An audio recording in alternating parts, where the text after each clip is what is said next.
Good evening. Right now, as we speak, invading Russian military forces are moving across Ukraine.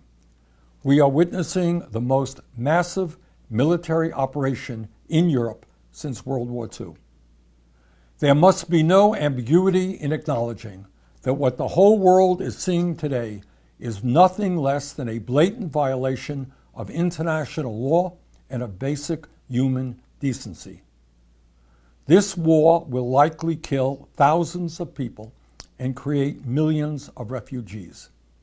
At a time when the global community is already struggling with the COVID pandemic and climate change, this war could plunge Europe into long-term economic and political instability.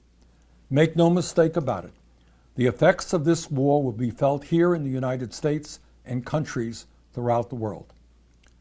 Russian President Vladimir Putin has justified this war in various ways, including by claiming in a recent speech that Ukraine is not a real country, but simply a part of Russia.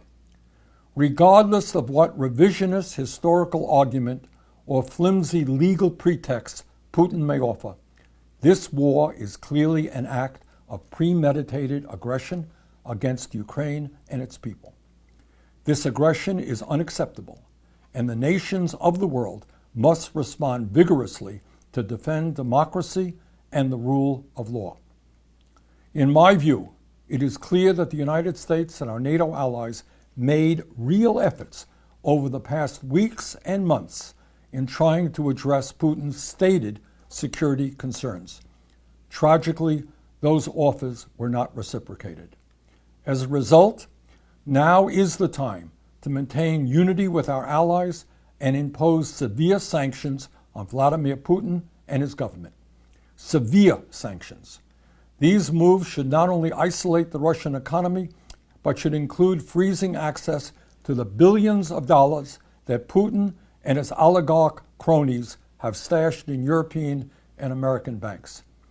At a time when he is inflicting enormous suffering and destruction on the world, Putin, one of the wealthiest people on earth, should not be allowed to enjoy the billions he has stolen from the people of Russia.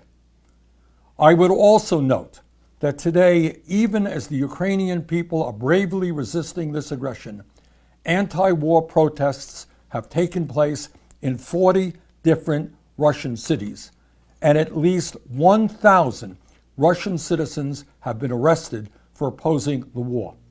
Today, I stand in solidarity with these incredibly brave people. In an authoritarian country like Russia, protest is an act of enormous courage. That is why Russian opposition leader Alexei Navalny, who has done so much to expose the corruption within the Putin government, sits in prison on trumped-up charges, having survived an assassination attempt. Putin may rule Russia today, but he cannot hide the truth forever. His day will come, hopefully sooner than later. Today, I hope all of us will stand with the Ukrainian people against this war, and with the Russian people who are demonstrating against their corrupt, reckless president who started it. The images of war that we are seeing are painful, and I fear that worse may yet be coming.